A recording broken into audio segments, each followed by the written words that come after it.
you were about to tell us about Tim Pool tonight. Oh yeah, it was actually hysterical what happened to him tonight. But he had on Nick Fuentes, neo-Nazi Nick Fuentes, and Milo Yiannopoulos and Kanye part of West. Kanye's team there. Yeah, that's awesome. I will say, I quote tweeted a picture with it, and I took Tim's tweet and I just rearranged the words. What was it that he said?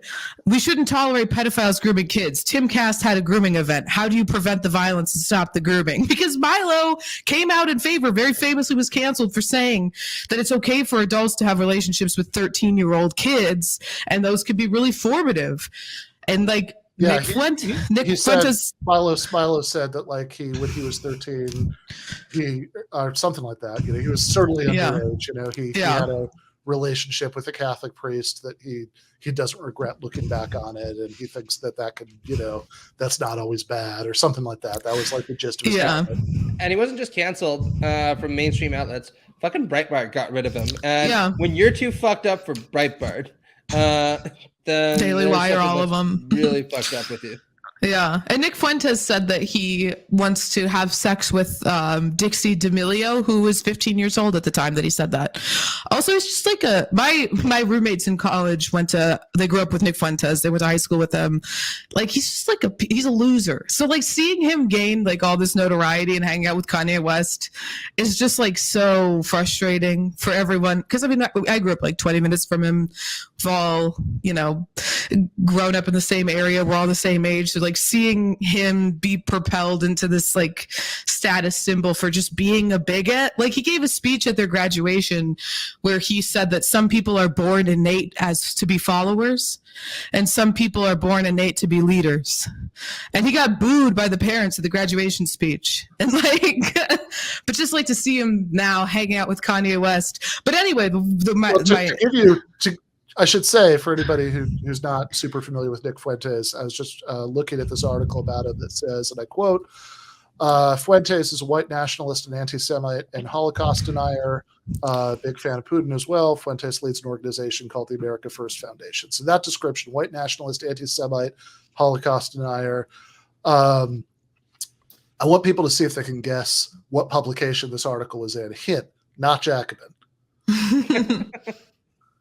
This is the National Review. This is a right winger writing the article. Very surprising. Actually, he came after the wrong, Republicans, and so he's been sort of disavowed by the mainstream of the Republican Party. He's only found refuge with Paul Gosar and Marjorie Taylor Greene. And even Donald Trump, after meeting him, was and I don't know Nick Fuentes, which is very funny. Yeah, fair enough. So sorry, they went on Tim Cast today, and Kanye really quickly got into his anti-Semitic groove. Nick Fuentes was, joining in. Essentially, they were talking about how Jewish people control the media, and then Tim gave the slightest pushback I've ever heard in my life, pretty much to the extent where he was pausing so he could find a way to agree with them without actually having to say he agrees with them, and then they got up and stormed out. They just left 15 minutes into this interview. They just got up and stormed out. Because it was too hostile? Yeah, Tim was pushing back too hard against their opinions on Jewish people. That's amazing though. When you go on to Tim Pool, he's basically trying to offer you a whitewashing opportunity by being well, listen, when you say that Jews control the media, what you kind of just mean is that there's an elite group out there and they dominate our ways of thinking about things. It's no. I meant what I said the first time. That's pretty much exactly what happened. Yeah.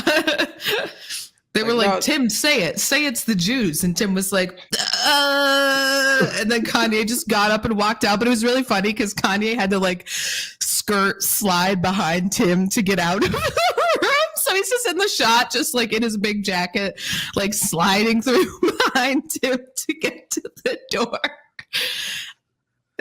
He fumbled the bag. That was probably his biggest interview ever. Wow. Yeah, that's something. It was very good. It was very funny to watch. Again, when you get offered an off ramp, and the alternative is just crashing and burning, and you're no, I want to crash and burn, and I want you to come with me. What does that really say about your mental state? Yeah, I mean, it's like, remember shit, I don't remember whether this was actually with Mel Gibson or his dad, but I remember there's a interview with him a million years ago in Reader's Digest, where literally at one point the interviewer asked him, okay, but the Holocaust happened, right? And he has this like paragraph of like sort of not quite answering the question.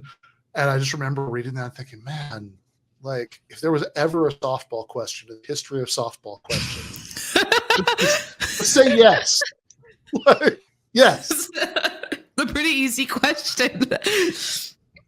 You can't answer it well. No, it's just, yep. Mm-hmm. That's all you got to say. Oh, yeah, let's see this. I need to see this. And it's like, I thought I was more Malcolm X, but I find out I'm more MLK because as I'm getting and financially, I'm just standing there. And when I found out that they tried to put me in jail, it was like a dog was biting my arm, and I almost shed a tear, almost, but I still tried it. Yeah, I think they've been extremely unfair to you. Who was they though? We can't say they is corporate can we? press. I'm not using I don't use the word as the way I guess you guys use. I'm talking. It is about them though, isn't it? I mean, because No. because when you think about it, consider it. In 2018, What do you mean it's not? What do I mean? Like, okay, so how about you leaving? Are you referring to the press? He's gone.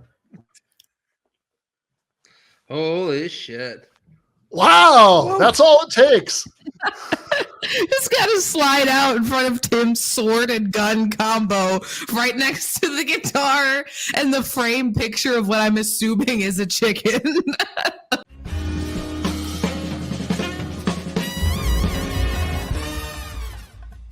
You have been watching free public content from Give Them an Argument. To access every single episode of the show, the main show on Monday nights, all of the streams, all of the debate breakdowns, all of the patron-exclusive postgames on Monday nights, all of the patron-exclusive bonus episodes every week, and much, much more, go to patreon.com/Ben Burgis. I cannot resist ending this with, don't be foolish.